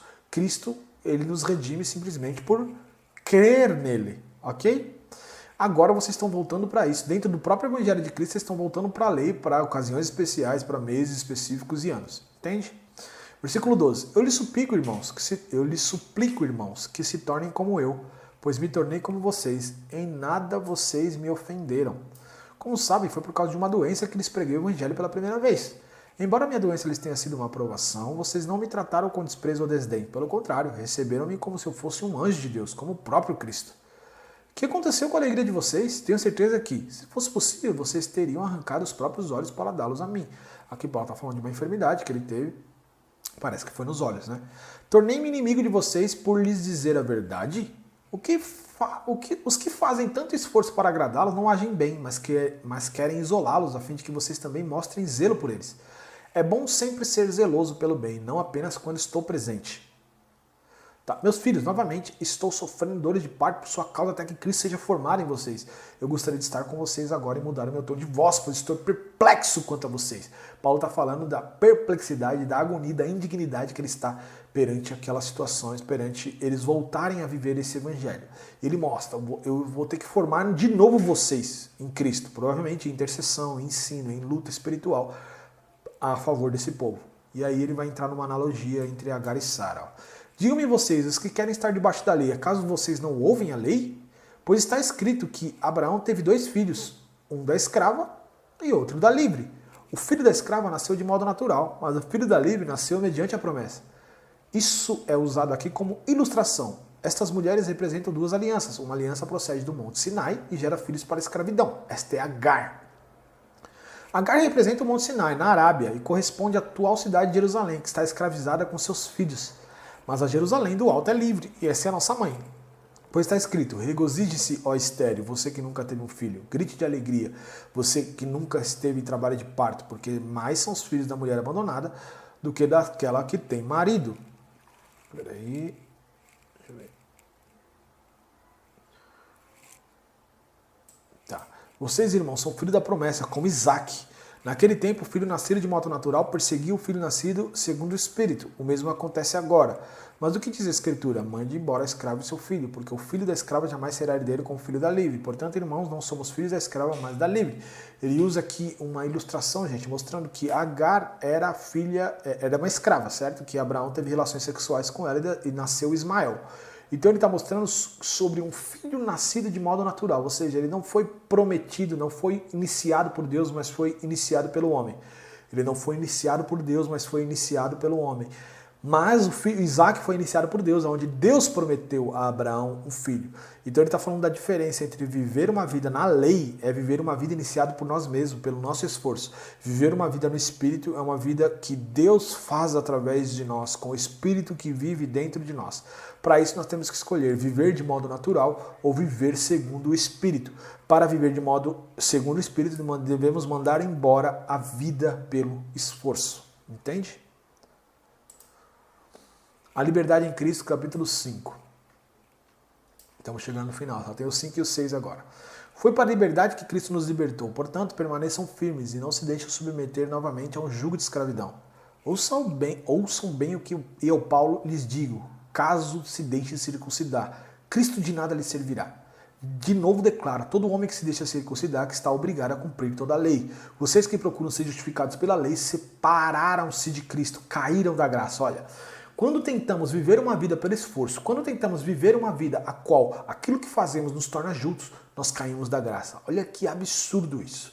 Pois é mediante o Espírito que nós aguardamos pela fé a justiça que é nossa esperança. Porque em Cristo Jesus nem circuncisão, nem incircuncisão tem efeito algum, mas sim a fé que atua pelo amor.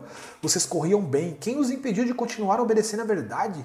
Tal persuasão não provém daquele que os chama. Um pouco de fermento leveda toda a massa. Estou convencido no Senhor de que vocês não pensarão de nenhum outro modo. Aquele que os perturba, seja quem for, sofrerá condenação. Aqui ele está falando sobre os mestres que ensinaram esse evangelho para eles. Irmão, se ainda estou pregando a circuncisão, por que continuo sendo perseguido? Nesse caso, o escândalo da cruz foi removido. Quanto a esses que os perturbam, quem dera que se castrassem. Irmãos, vocês foram chamados para a liberdade. Aí vem o texto, para a liberdade que Cristo vos libertou. Mas não usem a liberdade para dar ocasião à vontade da carne. Pelo contrário, sirvam uns aos outros mediante o amor. Então, nós somos livres, não temos que seguir regras e leis. Mas, claro, não vamos dar vazão à carne para cumprir desejos do passado. Toda a lei se resume num só mandamento: ame seu próximo como a si mesmo. Mas se vocês se mordem e se devoram uns aos outros, cuidado para não se destruírem mutuamente. Por isso os digo, vivam pelo Espírito, de modo nenhum satisfarão os desejos da carne. Por isso a carne deseja o que é contrário ao Espírito, e o Espírito o que é contrário à carne. E eles estão em conflito um com o outro, de modo que vocês não fazem o que desejam. Mas se vocês são guiados pelo Espírito, não estão debaixo da lei. Só não está debaixo da lei quem é guiado pelo Espírito. Lembra que Paulo fala lá no vídeo que a diferença, que até um fariseu pode perguntar para ele, mas como que essas pessoas saberão o que é certo e o que é errado se elas não têm uma lei? Aqui é a resposta. Elas são guiadas pelo Espírito. Cristo vive dentro delas através do Espírito Santo, ok? Não mais uma lei. Ora, as obras da carne são manifestas: imoralidade sexual, impureza, libertinagem, idolatria, feitiçaria, ódio, discórdia, ciúmes, ira, egoísmo, dissensões, facções, inveja, embriaguez, orgias e coisas semelhantes. Eu os advirto, como antes já os adverti, que os que praticam essas coisas não herdarão o reino de Deus. Ele está mostrando aqui as obras de antes, que era o que eles faziam naturalmente, os gentios, antes de conhecerem a Deus. Mas o fruto do Espírito, lembrando que o fruto singular do Espírito é amor, alegria, paz, paciência, amabilidade, bondade, fidelidade, mansidão e domínio próprio. Contra essas coisas não há lei. Os que pertencem a Cristo Jesus crucificaram a carne com suas paixões e com seus desejos. Se vivemos pelo Espírito, andemos também pelo Espírito. Não sejamos presunçosos, provocando uns aos outros e tendo inveja uns dos outros. Aqui ele mostra a diferença de quem vive segundo o mundo e quem vive segundo Cristo. Aqui deixa muito claro que o Evangelho da Graça não fala sobre o Evangelho onde você pode fazer tudo. Ele está falando aqui, ó, todas essas coisas aqui das obras da carne é a sua vida antiga. A sua vida atual é amor, alegria, paz, paciência, amabilidade, bondade, fidelidade, mansidão e domínio próprio. Entende? Essa é uma vida gerada pelo Espírito Santo. E vamos para o último capítulo. Irmãos, se alguém for surpreendido em algum pecado, vocês que são espirituais deverão restaurá-lo com mansidão. Olha aqui, gente. Restaurar alguém que caiu em pecado com mansidão. Cuide-se, porém, cada um que também não seja tentado. Levem os fardos pesados uns dos outros e assim cumpram a lei de Cristo. Qual é a lei de Cristo? Qual é a lei de Cristo, gente? Amar o próximo. Então, uma das formas de amar o próximo é levar a carga pesada um do outro. Se alguém se considera alguma coisa não sendo nada, engane-se a si mesmo. Cada um examine os próprios atos, então poderá orgulhar-se de si mesmo sem se comparar com ninguém, pois cada um deverá levar a própria carga. O que está sendo instruído na palavra, partilhe todas as coisas boas com aquele que o instrui. Não se deixe enganar, de Deus não se zomba, pois o que o homem semear, isso também colherá. Que quem semeia para a sua carne, da carne colherá destruição, mas quem semeia para o Espírito, do Espírito colherá a vida eterna. E não nos cansemos de fazer o bem, pois no tempo próprio colheremos se não desanimarmos. Portanto, enquanto temos oportunidade, façamos o bem a todos, especialmente aos da família da fé. Vejam com que letras grandes eu estou escrevendo de próprio punho. Os que desejam causar boa impressão exteriormente tentam obrigá-los a se circuncidar, agem desse modo apenas para não serem perseguidos por causa da cruz de Cristo. Olha isso aqui, ó. Os que desejam causar boa impressão exteriormente tentam obrigá-los a se circuncidar. Isso é a base da vida da religião. Causar boa impressão exteriormente. Causar boa impressão exteriormente. Enquanto o Evangelho se preocupa com o interior. Nem mesmo os que são circuncidados cumprem a lei. Querem, no entanto, que vocês sejam circuncidados a fim de se gloriarem no corpo de vocês. Quanto a mim, que eu jamais me glorie, a não ser na cruz de nosso Senhor Jesus Cristo, por meio da qual o mundo foi crucificado para mim e eu para o mundo. De nada vale ser circuncidado ou não. O que importa é ser uma nova criação. Paz e misericórdia estejam sobre todos os que andam conforme essa regra, e também sobre o Israel de Deus. Sem mais, que ninguém me perturbe, pois trago em meu corpo as marcas de Jesus. Irmãos, que a graça de nosso Senhor Jesus Cristo seja com o espírito de vocês. Amém. Lemos o livro inteiro, gente. Lemos o livro inteiro, gente. Lemos o livro inteiro. Aqui, ó. A aplicação que eu escrevi, gente, é... Deixa eu voltar aqui. Peraí. Vamos voltar lá no resumo de hoje. Aqui. Tá. Vamos lá. Observar e interpretar. Ó, nós fizemos uma observação, né? Assistimos o vídeo, descrevemos ali, entendemos o contexto. Nós fizemos o contexto literário. Por que contexto literário, gente? Nós lemos tudo. Nós lemos todo o argumento de Paulo para entender no que se encaixa o texto a qual nós queremos fazer uma aplicação. Tá? E a interpretação que nós vamos dar agora. Nós vamos fazer uma interpretação, que é a aplicação que nós fizemos. Eu acho que foi baseado, eu esqueci de anotar. Eu acho que baseado em Gálatas 3. Só um momento. Voltando aqui. Vou voltar para Gálatas 3. Deixa eu ver se foi aqui.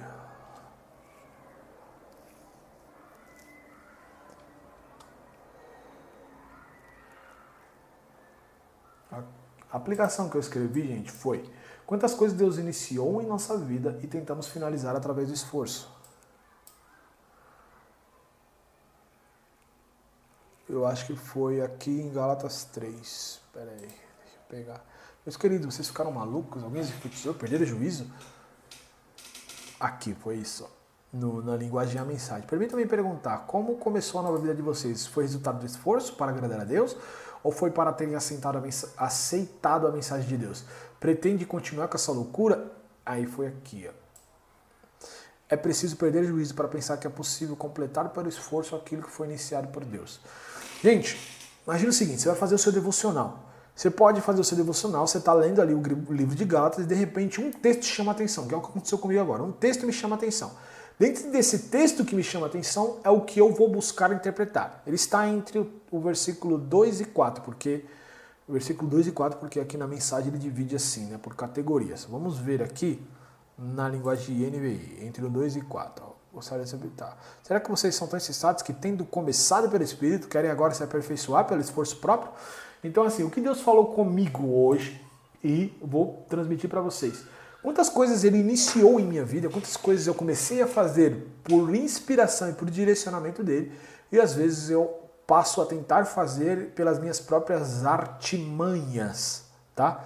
As minhas próprias artimanhas, ou seja, começar a fazer isso por esforço próprio. Às vezes Deus me dá uma direção, eu sigo essa direção, mas depois eu começo a, dentro dessa direção, tentar fazer isso pelo esforço próprio. Então isso é a interpretação é a mensagem que Deus me deu, e agora a interpretação que eu estou fazendo é quantas coisas Deus iniciou em minha vida e eu tento finalizar pelo esforço próprio. Abner, beleza, agora nós fizemos o seguinte, nós entendemos que Paulo está falando o seguinte dentro desse livro, gente. Pera aí, vamos lá, deixa eu puxar aqui, ó. Depois da aplicação aqui, ó. O que Paulo está falando dentro desse livro, gente? Ele está falando o seguinte: a vida do Evangelho é baseada na fé em Cristo e não no cumprimento de leis. Contextualizando isso para o dia de hoje somos justificados, que significa aceito, aprovado, abençoado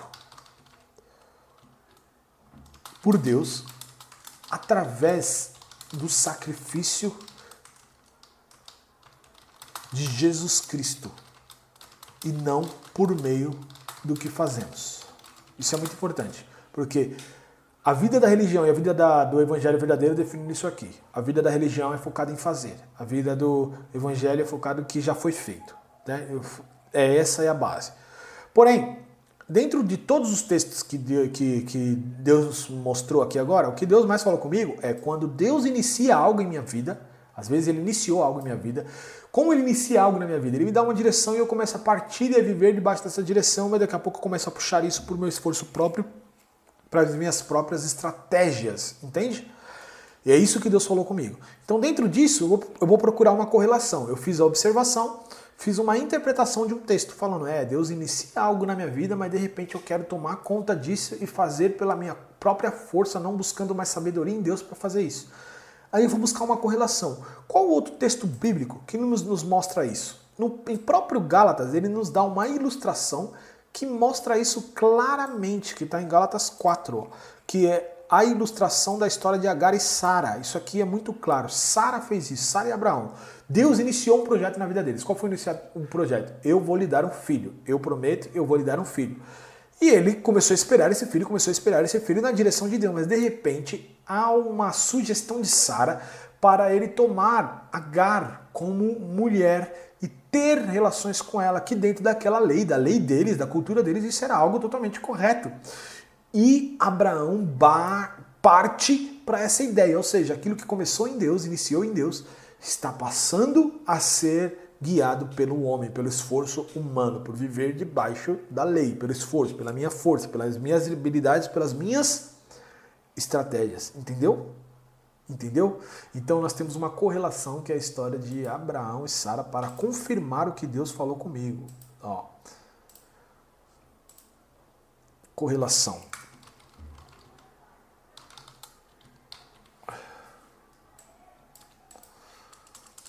História de Abraão e Sara. Começaram guiados por Deus e passaram a usar a sabedoria humana. É isso que eu, Abner, não posso fazer em minha vida. Deus começa algo, um projeto na minha vida, de repente eu quero partir para trazer isso para minha força, usar as minhas estratégias para acelerar o processo de Deus. Então é isso que eu não posso fazer. E como eu vou aplicar isso em minha vida? Estar sensível e em constante relacionamento com o Espírito Santo para receber direções através de palavra de sabedoria, palavra de conhecimento, sendo guiado pelo Espírito para minhas ações diárias. Perfeito. É isso que eu tenho que fazer. Não posso voltar pelo meu esforço, não posso voltar para minha capacidade, mas sim estar buscando a minha capacidade sempre no Espírito para fazer o meu trabalho, seja você um empresário, seja você um funcionário, seja na sua família você é uma dona de casa, seja você um pregador, seja no ministério, seja no louvor, seja o que for. Deus começa um processo na sua vida, mas você tem que continuar constante nele para que você não volte para a força do braço. Dessa forma, nós passamos por todos os passos, gente. E eu passei por todos os passos meio bagunçado mesmo. Por quê? Porque na hora de explicar a gente divide, gente. Na hora de explicar a gente divide o observado, o interpretado, o correlacionado, o aplicar. Mas na hora de fazer não tem essa divisão. Eu estou fazendo tudo ao mesmo tempo. Eu estou observando, interpretando, já correlacionando e já fazendo as minhas aplicações ali. É assim que a gente faz. Eu quis fazer o livro inteiro de Gálatas para deixar bem claro, mas é claro que você não precisa fazer isso, né? No seu devocional você vai entender. Às vezes o seu devocional vai começar com você nem assistindo vídeo nem nada, você está lendo um livro normal da Bíblia, de repente uma verdade te chama a atenção. Acontece isso comigo muito. Essa verdade me chamou a atenção, esse texto me chamou a atenção, aí eu começo meu estudo. Eu não começo meu estudo antes de ler o livro. Aí eu começo meu estudo. Para você que não sabe nada, está começando, eu aconselho você pegar o Novo Testamento inteiro e fazer isso. Pega o livro de Mateus, assiste o vídeo, estuda a introdução, estuda a introdução do livro, estuda esboço do livro, depois lê o livro. Para todos os livros do Novo Testamento, até você entender o que fala cada livro. Depois você vai ter habilidade para você pegar um livro da Bíblia e ler sem precisar ver vídeo, sem precisar ver nada. E aí quando Deus falar com você numa verdade específica, você para e começa a estudar aquele ponto, certo? Gente, o curso finaliza aqui. Nós finalizamos. Parabéns para você que chegou até aqui, parabéns para você que praticou, parabéns para você que respondeu as perguntas e parabéns para você que se dedicou e se entregou a esse processo, mesmo que seja um curso gratuito. Entreguei o máximo que eu consegui. Tá? Terão mais perguntas, tá? Nesse vídeo você tem daqui responder as perguntas e eu aconselho você fazer a prática desse que nós fizemos aqui no livro de Romanos, no livro de Coríntios, 1 Coríntios, 2 Coríntios, Tessalonicenses, Colossenses, Filipenses, Gálatas de novo, e Filemão e tudo isso, tá? Então aconselho você fazer. Eu vou colocar algumas aulas bônus, tá? Aqui, mas eu aviso lá nos stories do meu Instagram, então se me segue no Instagram e fica atento, ou se inscreve, né? Coloca o sininho para você receber quando eu postar vídeos aqui da aula, certo? É isso aí, pessoal. Tamo junto. Não esquece, só finaliza depois que você responder as perguntas dessa aula e praticar isso que nós fizemos, tá? Depois, conversa comigo no Instagram, manda lá no direct. Você fez todas as aulas, o que mudou na sua vida? Fala pra mim, certo? Tamo junto, fique na paz e até a próxima experiência.